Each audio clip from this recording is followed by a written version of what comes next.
सभी को नमस्कार। हिंदी साहित्य के इतिहास की हमारी आज क्लास संख्या है 54वीं और भक्ति काल का ये 27वां भाग है। सूफी काव्य इसके अंतर्गत हम पढ़ रहे हैं निर्गुण भक्ति धारा में, और पद्मावत के विषय में आज ये हमारी अंतिम क्लास होगी। पद्मावत के विषय में महत्वपूर्ण तथ्य आज देखेंगे, और इसके अतिरिक्त जो है पद्मावत के विषय में विद्वानों के महत्वपूर्ण कथन कौन कौन से हैं। इससे पहले हमने जायसी को पढ़ा, जायसी का व्यक्तित्व तो हमने देखा, जायसी की जो रचनाएं हैं वो हमने देखी, पद्मावत को हमने देखा, रचना काल क्या है, भाषा क्या है, भाषा के विषय में विद्वानों के कथन क्या है, कथानक क्या है, कथानक को पिछली कक्षा में हमने देख लिया। तो आज हम पद्मावत की ये अंतिम क्लास होगी। तो मैं आनंद पारिक और स्वागत करता हूं आपके अपने YouTube चैनल स्टडी फ्लाई पर।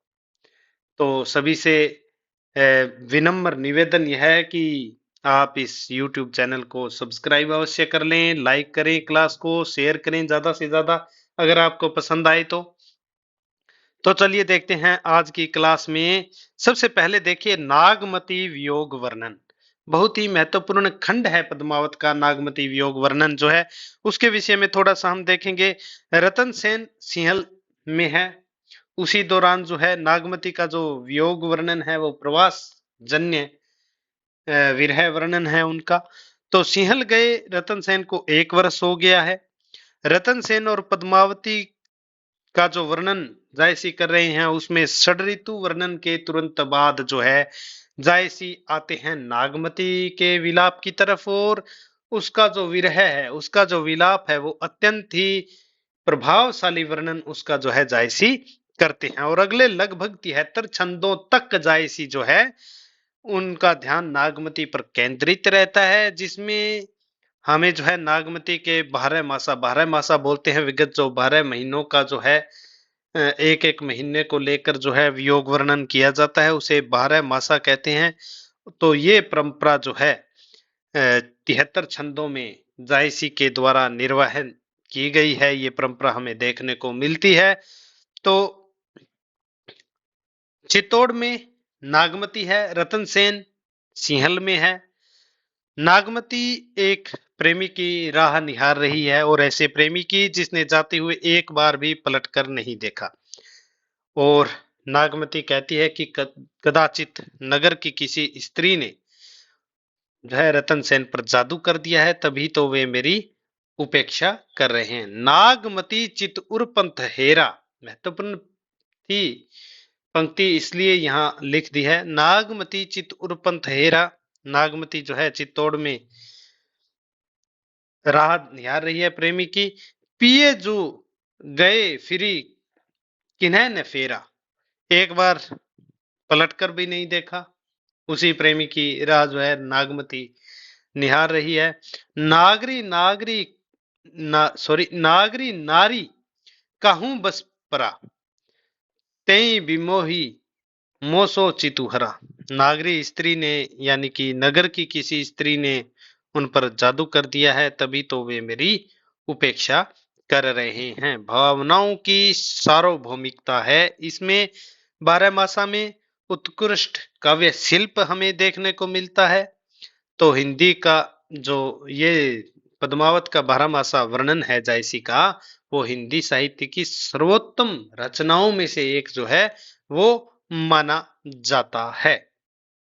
अब नागमती बहुत रोती है, बहुत रोने के बाद भी जंगल में जाती है, कभी कहीं जाती है, बहुत वो विलाप करती है, और फिर भी किसी पर कोई असर नहीं है। देखिए, फिरी फिरी रोई कोई नहीं डोला, किसी पर कोई भी असर नहीं है। बहुत रोने, हर किसी को वो अपना दुख सुनाती हुई घूम रही है, लेकिन किसी पर कोई भी उसका रति मात्र भी प्रभाव नहीं है। फिरी फिरी रोई कोई नहीं डोला, आधी रात विहंगम बोला। तब जो है आधी रात को एक पक्षी बोल उठा, और नागमती का विरह संदेश लेकर एक पक्षी ही जो है सिंहल जाता है रतन सेन के पास। अब आगे देखिए, पद्मावत में जायसी ने 12 मासा के माध्यम से नागमती की विरह वेदना का वर्णन किया है। बारहमासा का वर्णन नागमती वियोग खंड के अंतर्गत किया गया है और नागमती वियोग खंड जो है पद्मावत का 30वां खंड है। हमने देखा था कितने खंड हैं इसमें पद्मावत में, तो 57 खंड हैं। जो पद्मावत के अध्याय हैं उन्हें खंड कहा गया है। तो आपने खंड ही ध्यान में रखना है, सर्ग वगैरह ये बातें आपने ध्यान में नहीं रखनी है। पद्मावत में खंड है, पृथ्वीराज रासों में शम्य है। तो इसी तरह से देखिए आगे, नागमती का विरह वर्णन जो है प्रवास जन्य विरह के अंतर्गत आता है। प्रवास, विदेश गया हुआ है नागमती का पति रतन सेन।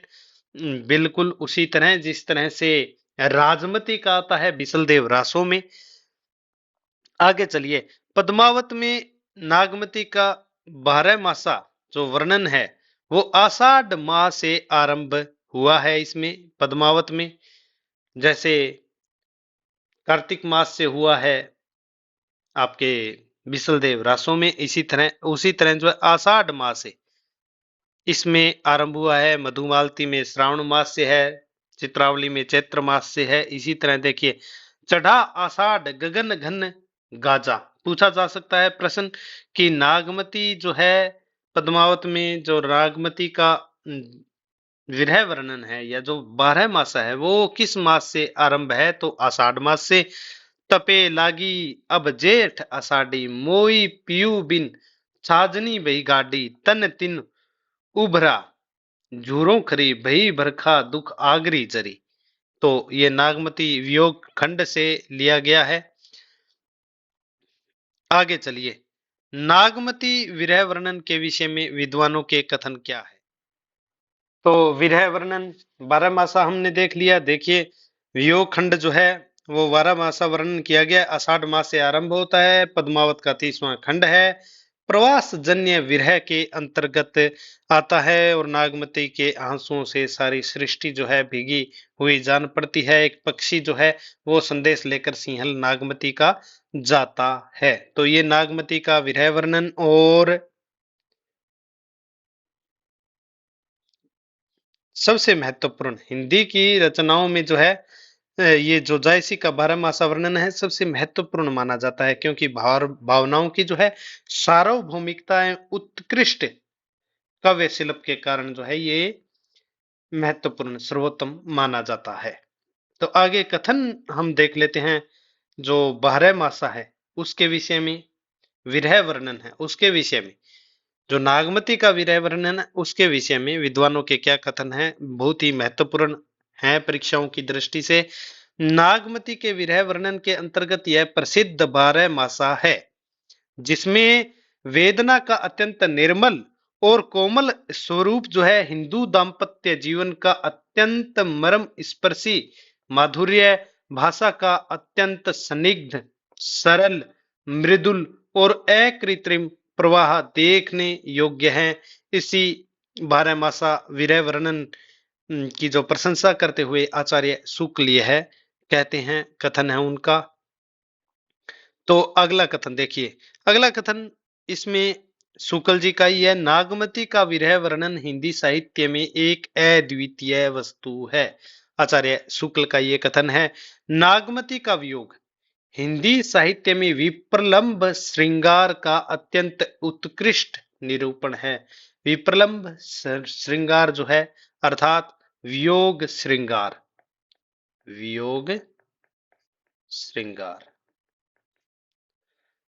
तो नागमती का वियोग हिंदी साहित्य में विप्रलंब श्रृंगार का अत्यंत उत्कृष्ट निरूपण है। आचार्य शुक्ल का ये कथन है। नागमती वियोग वर्णन या जो 12 मासा है पद्मावत का उसके विषय में अपनी भावुकता। अगला कथन देखिए, 4 नंबर कथन है, अपनी भावुकता का बड़ा भारी परिचय जायसी ने इस बात में दिया है कि रानी नागमती विरह दशा में अपना रानीपन बिल्कुल भूल जाती है और अपने को केवल साधारण स्त्री के रूप में वो देखने लगती है। नागमती के विरह वर्णन की यह सबसे बड़ी विशेषता मानी जाती है कि रानीपन को वह भूल जाती है और सामान्य नारी की तरह, साधारण स्त्री की तरह जो है विरह व्यथित होकर वह अपने हृदय उद्गारों को प्रकट करती है। और जो ये वर्णन की है जायसी ने, उन वर्णनों में आप देखेंगे कि राजसी भाव का लेश मात्र भी नहीं रहता है। एक स्थान पर तो देखिए, जो नागमती है वह घर जो वास्तव में झोंपड़ी है, घर जो है वास्तव में झोंपड़ी को मानकर वो कहती है कि छत, उसकी जो छत की मरम्मत है, तो छत की मरम्मत है झोंपड़ी की, वो छोटी छोटी कठिनाइयों का जिक्र भी वो करती है, जिसका सामना अब उसे जो है वर्षा ऋतु में, जो वो पानी अंदर आने लगा है, उसकी छत टपकने लगी है, तो इन कठिनाइयों का जिक्र भी नागमती करती है, बिल्कुल साधारण स्त्री की तरह। राशि भाव का लेश मात्र भी उसमें नहीं है, और इन कठिनाइयों का जिक्र करती है जिनका सामना अब उसे अकेले करना पड़ रहा है, क्योंकि उसके पति चले गए हैं विदेश। तो आगे चलिए, अगला कथन देखिए, कहीं कहीं जायसी का विरह वर्णन अत्युक्ति की मात्रा को पहुंच गया है। उसमें अतिशयोक्तिपूर्ण जो है विरह वर्णन हो गया है, किंतु बिहारी के वर्णन से कुछ भिन्न है। इसमें इनकी उक्तियां, अत्युक्तियां विरह की विषम वेदना के संकेत रूप प्रतीत हैं। उनमें शब्दों का चमत्कार नहीं। जायसी का अधिकांश जायसी की अधिकांश उक्तियां उत्प्रेक्षा सूचक, जनु, मानो आदि अवयवों के कारण वास्तविक जगत की न होकर कल्पना की बात रह जाती है। डॉक्टर गुलाब राय का ये कथन है। अगला कथन देखिए, जायसी का विरह वर्णन बड़ा विशद है। इन्होंने विरहग्रस्त प्रेमी और प्रेमिका के साथ सारे संसार की सहानुभूति दिखाई है। कौआ काला क्यों है? विरह के कारण काला हो गया है। और इसी तरह से आप देखेंगे कि पक्षियों को, जानवरों को, पशुओं को वो जो है अपना दुख नागमती सुनाती है, और सारे संसार की उसके साथ जो है सहानुभूति यहाँ पर दिखाई गई है, और सब चराचर पशु पक्षी इत्यादि को विरह वेदना में व्याप्त बताया है। गेहूं का हृदय भी विरह के कारण फटा हुआ है, और कौआ जो है विरह के कारण काला है, जैसा कि आपको भी बताया था। डॉक्टर गुलाब राय का ये कथन है। अगला कथन देखिए, यह आशिक मासूकों का निर्लज प्रलाप नहीं है। आशिक और मासूकों का निर्लज जो है, लज्जा से रहित प्रलाप ये नहीं है। यह हिंदू गृहिणी की विरह वाणी है। इसका सात्विक मर्यादा पूर्ण माधुर्य परम मनोहर है। जायसी के विरहोद्गार अत्यंत मर्म स्पर्शी हैं। जायसी को हम विप्रलंब श्रृंगार का प्रधान कवि कह सकते हैं। जो वेदना और कोमलता, जो सरलता और जो गंभीरता इनके वचनों में है, वह अन्यत्र दुर्लभ है। और यह कथन किसका है? आचार्य शुक्ल का। तो एक बात यहाँ पे आपको मान लेनी चाहिए कि विप्रलंब श्रृंगार का प्रधान कवि, पहले एक कथन में भी जो है विप्रलंब श्रृंगार के अंतर्गत ये वियोग वर्णन शुक्ल रख चुके हैं। तो प्रधान कवि मानने वाले जायसी को कौन है? आचार्य शुक्ल हैं। इनकी अत्युक्तियां बात की करामात नहीं जान पड़ती, हृदय की अत्यंत तीव्र वेदना के शब्द संकेत प्रतीत होती हैं। आचार्य शुक्ल का ये कथन है। त्रिवेणी में जायसी का वियोग वर्णन है। त्रिवेणी में जायसी ने जो शुक्ल जी ने जायसी, तुलसी और सूरदास की जो है वो तुलनात्मक अध्ययन उसमें किया है त्रिवेणी में।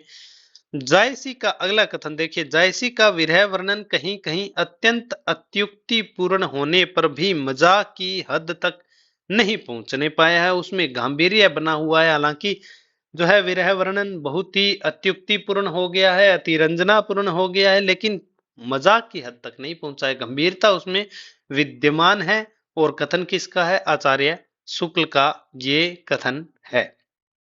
अगला कथन देखिए, नागमती का वियोग वर्णन हिंदी साहित्य में एक महत्वपूर्ण संयोग है।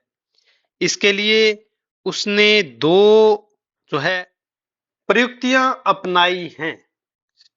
दो प्रयुक्तियां अपनाई हैं। कौन कौन सी? एक तो नागमती और पक्षियों का संवाद जो है वो इसमें है, और दूसरा बारहमासा। बारहमासा के अंतर्गत ही नागमती और पक्षियों का संवाद है।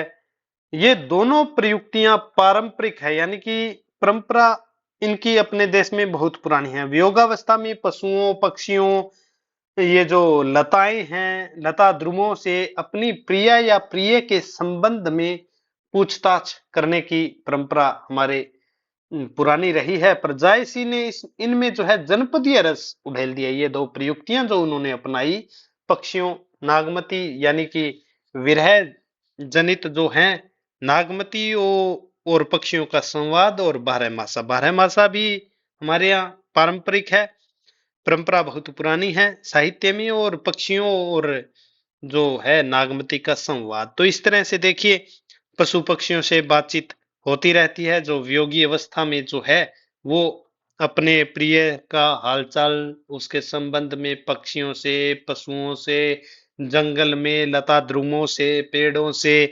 सीताहरण के बाद देखिए क्या है, वाल्मीकि के राम जो है कदम्ब और बिल्व से सीता का पता पूछते हैं। कालिदास का यक्ष, कालिदास संस्कृत के महान कवि, उनका यक्ष है जो विरह में जल रहा है, वो यक्ष वो एकदम और आगे निकल गया है। देखिए बादल को अपना दूत बनाकर जो है अपनी प्रिया के पास भेजना चाहता है। और तुलसी के राम, रामचरितमानस में विकलता में कहते हैं कि हे खगमृग, हे मधुकर श्रेतनी, तुम देखी सीता मृग नैनी।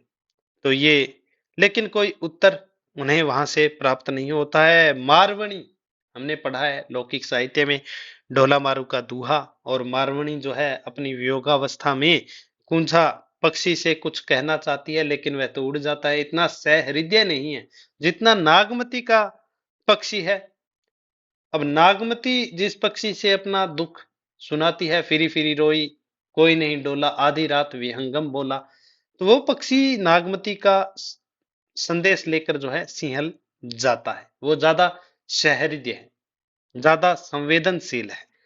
तो इसी प्रकार देखिए जनपदीय रस उसमें जायसी ने, ये परंपराएं तो देखिए, ये तो जो है वर्णन है, प्रयुक्तियां हैं, ये पारंपरिक है। लेकिन जायसी ने नया क्या किया, जनपदीय रस इसमें उड़ेल दिया है। डॉक्टर बच्चन सिंह का ये कथन है जायसी के विषय में। अगला कथन देखिए बच्चन सिंह का है और बहुत ही महत्वपूर्ण है। बारहमासा में अवध जनपद की संस्कृति विभिन्न महीनों की विशेषताओं, हर महीने के उत्सव त्योहारों के बीच मूर्तिमान और विरह वेदना प्रगाढ़ हो उठती है।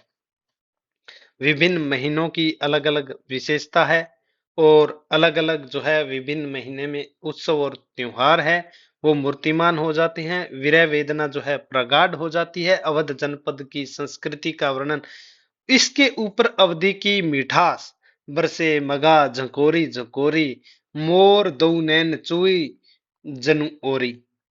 नैनों से पानी बह रहा है और मेघ जो है वो बरस रहे हैं थोड़े थोड़े।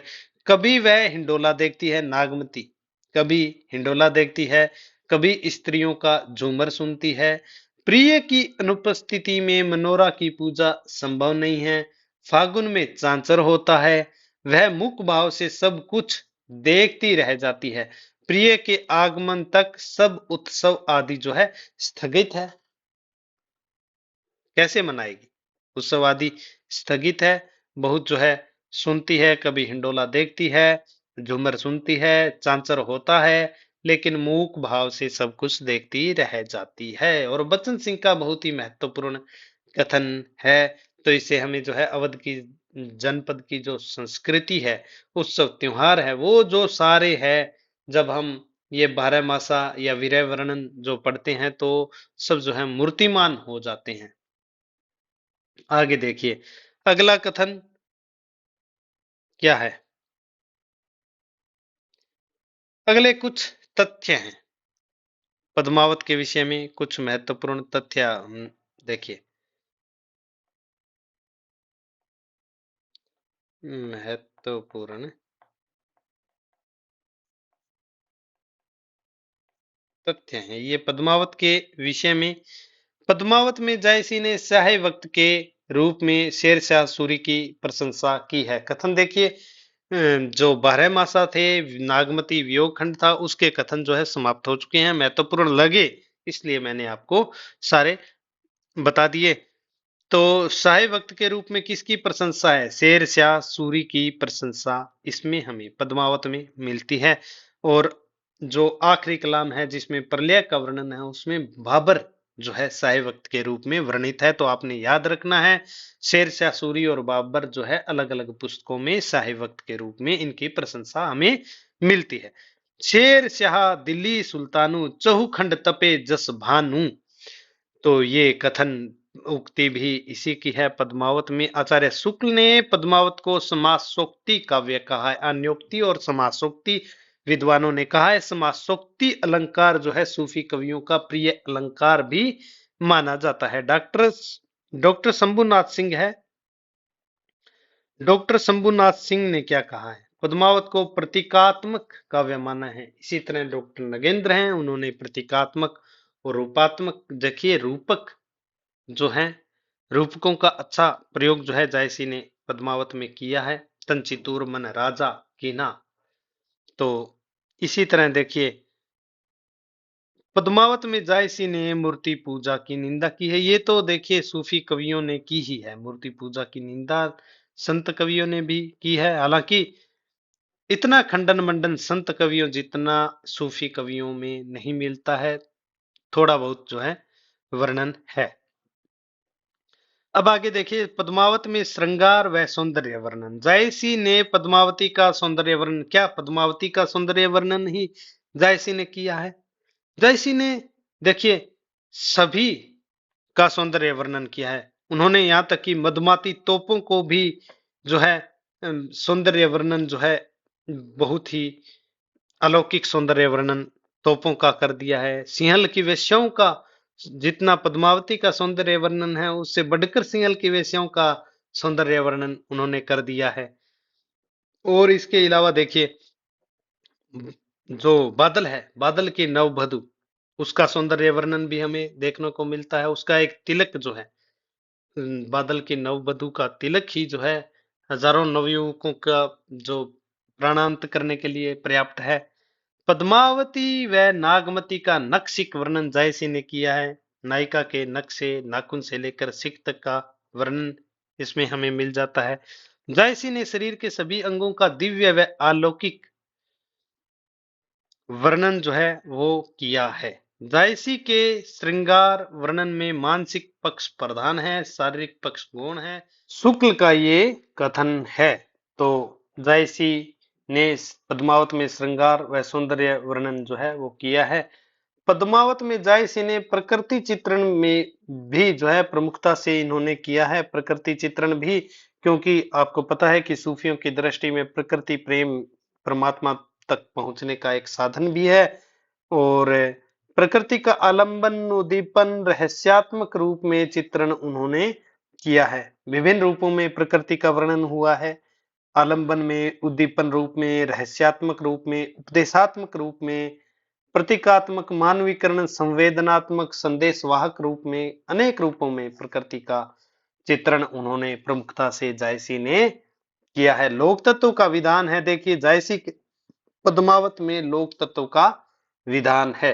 पद्मावत का पूर्वार्ध जो कल्पित भाग है में लोक पक्ष प्रधान है, वह उत्तरार्ध जो ऐतिहासिक है सामाजिक लोक पक्ष की, उसमें प्रधानता हमें मिलती है। आगे देखिए कुछ विशेषताएं।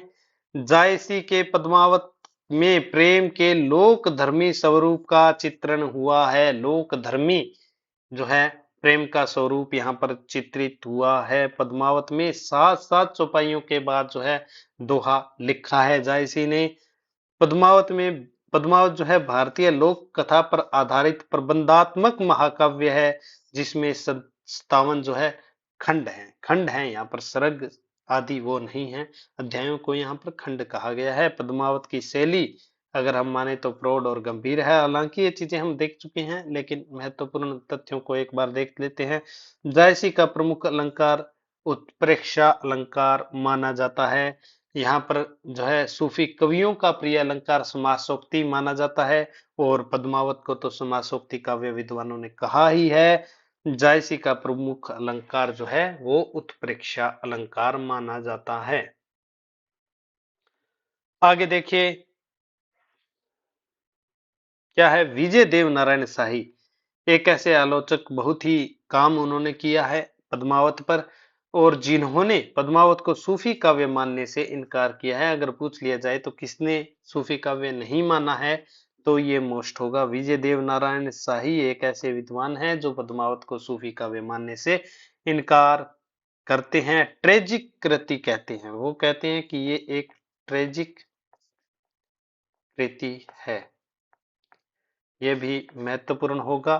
हिंदी की पहली त्रासदी मानते हैं, अकेली त्रासदी मानते हैं हिंदी की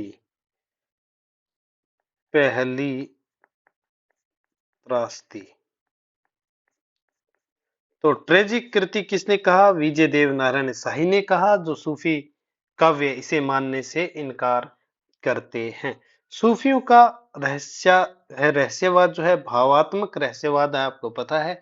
संतों का रहस्यवाद जो है वो साधनात्मक रहस्यवाद है। जायसी की रचनाओं में भावात्मक रहस्यवाद की अभिव्यक्ति जो है सूफी कवियों की तुलना में सबसे अधिक जो किसी की रचनाओं में हुई है, तो वो किसकी रचना में है? भावात्मक रहस्यवाद की। तो वो है जायसी की रचनाओं में, विशेष रूप से पद्मावत में। देखिए, सूफियों का रहस्यवाद भावात्मक रहस्यवाद है, और भावात्मक रहस्यवाद में भी अगर हम सर्वाधिक अभिव्यक्ति सूफी कवियों में माने तो वह जायसी की रचनाओं में, और जायसी की रचनाओं में भी अगर हम माने तो वो पद्मावत में।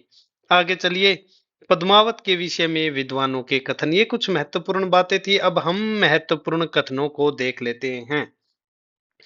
पद्मावत में प्रेम गाथा की परंपरा जो है पूर्ण प्रौढ़ता को प्राप्त मिलती है। यह उस परंपरा में, यानी कि प्रेम गाथा परंपरा में सबसे अधिक प्रसिद्ध ग्रंथ है। इसकी कहानी में भी विशेषता है। इसमें इतिहास और कल्पना का योग है। पूर्वार्ध काल्पनिक है और उत्तरार्ध जो है इसका ऐतिहासिक माना जाता है। आगे चलिए, अगला कथन क्या है? शुद्ध प्रेम मार्गी सूफी कवियों की शाखा में सबसे प्रसिद्ध जो है जायसी हुए, जिनकी पद्मावत हिंदी कार्य क्षेत्र में एक अद्भुत रत्न है। आचार्य शुक्ल का कथन है पद्मावत के विषय में, पद्मावत जायसी का ही श्रेष्ठ ग्रंथ नहीं है, बल्कि समूची हिंदी काव्य परंपरा का दुर्लभ रत्न है। डॉक्टर बच्चन सिंह का ये कथन है।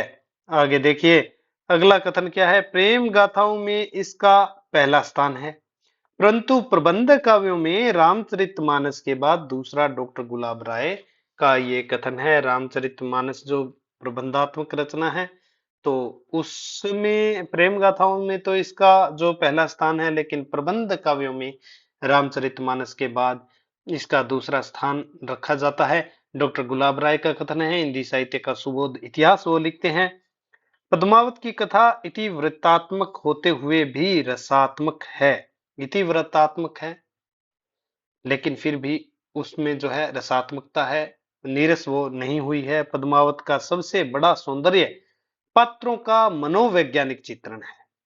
साहित्यिक दृष्टि से ही नहीं, प्रत्युत मनोवैज्ञानिक दृष्टि से भी पद्मावत जो है प्रेम काव्य का एक चिर स्मरणीय रत्न रहेगा। ये कथन किसका है? डॉक्टर राम कुमार वर्मा का, हिंदी साहित्य का आलोचनात्मक इतिहास में ये कथन उन्होंने दिया है। आगे देखिए, पद्मावत में यद्यपि हिंदू जीवन के परिचयात्मक सॉरी पद्मावत में यद्यपि हिंदू जीवन के परिचायक भावों की ही प्रधानता है, पर बीच बीच में फारसी साहित्य द्वारा पोषित भावों के छींटे कहीं कहीं मिलते हैं। ये कथन किसका है? शुक्ल का कथन है, बहुत ही महत्वपूर्ण है। विप्रलंब श्रृंगार, अगला कथन देखिए, विप्रलंब श्रृंगार ही पद्मावत में प्रधान है। वियोग श्रृंगार, जिसे हम कहते हैं विरह जन्य कृष्णा के वर्णन में भी जायसी ने कवि प्रथानुसार पूरी अत्युक्ति की है, पर उस अत्युक्ति में भी गंभीरता बनी हुई है। वह मजाक की हद तक नहीं पहुंचा है, वह खिलवाड़ या मजाक नहीं होने पाई है। आचार्य रामचंद्र शुक्ल का ये कथन है। इससे संबंधित जो है श्रृंगार, या आप समझिए कि वियोग वर्णन में हम पढ़ चुके हैं एक कथन। आगे देखिए अगला कथन क्या है। जायसी ने यद्यपि इतिहास प्रसिद्ध नायक नायिका ली है, पर उन्होंने अपनी कहानी का रूप वही रखा जो कल्पना के उत्कर्ष द्वारा साधारण जनता के हृदय में प्रतिष्ठित था। इस कहानी का पूर्वार्ध तो बिल्कुल कल्पित है और उत्तरार्ध ऐतिहासिक आधार पर है। आचार्य रामचंद्र शुक्ल का ये कथन जो है वो पद्मावत के विषय में महत्वपूर्ण कथन। आगे अगला कथन देखिए।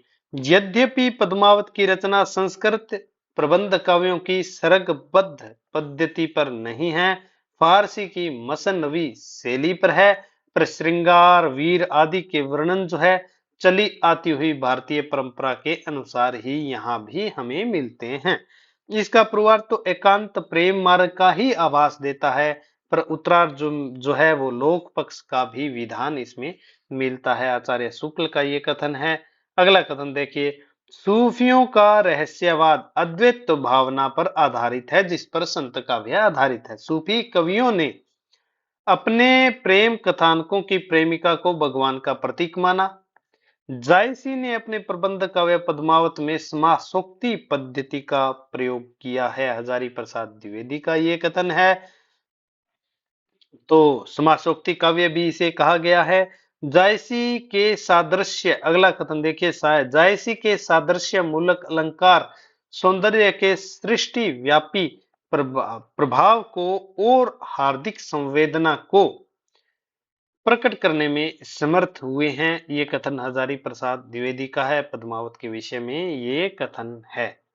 अगला कथन देखिए जायसी के विषय में। जायसी ने अपनी आध्यात्मिक अभिव्यंजना रखी है। सारी कथा के पीछे सूफी सिद्धांतों की रूपरेखा है, पर जायसी इस आध्यात्मिक संकेत का पूर्ण रूप से जो है निर्वाह नहीं निभा सके हैं, मतलब पूर्ण रूप से इसका निर्वाह नहीं कर सके हैं। जायसी का अत्यधिक विलास वर्णन भी आध्यात्मिकता के चित्र को अस्पष्ट कर देता है। सारी कथा का घटना पक्ष आध्यात्मवाद से नहीं मिल सका है। यह अपनी प्रेम कहानी के प्रवाह में सभी घटनाओं को कहते चलते हैं और आध्यात्मिकता भूल जाते हैं। अतिशयोक्तिपूर्ण वर्णन यहाँ पर किया है। अपने ज्ञान को जो है कितना ज्ञान है कवि को, उसका भी वो अपना ज्ञान का प्रदर्शन भी यहाँ पर करना चाहते हैं। तो अतिशयोक्तिपूर्ण वर्णन वहां पर हो गया है। एक एक चीज को लेकर, एक एक पत्ते को लेकर वो जो है बहुत विशाल पेज भर दिए हैं। इस तरह से बातें चलती हैं और आध्यात्मिकता वो भूल जाते हैं। कथा की व्यापकता में अध्यात्मवाद संपूर्ण रूप से घटित नहीं हो पाता है। डॉक्टर राम कुमार वर्मा का पद्मावत के विषय में ये कथन है। और इसी के साथ पद्मावत सूफी काव्य में जो पद्मावत है, जायसी है, उनके विषय में हम विस्तार से पढ़ चुके हैं। उसी के साथ जो है यह टॉपिक हमारा यहीं पर समाप्त होता है। और अब हम देखेंगे अगले सूफी काव्यों के विषय में, मधुमालती जो मंथनकृत है, सभी रचनाओं के विषय में हम देखेंगे क्रमबद्ध तरीके से। तो आज की क्लास को यहीं पर देते हैं विराम और सभी को बहुत बहुत धन्यवाद। अगर आपको हमारी ये क्लास पसंद आई है तो इसे लाइक शेयर और चैनल को सब्सक्राइब अवश्य कर लें। तो सभी से ये विनम्र निवेदन है। तो मिलते हैं अगली क्लास में, 55वीं क्लास में। तो सभी को नमस्कार, धन्यवाद।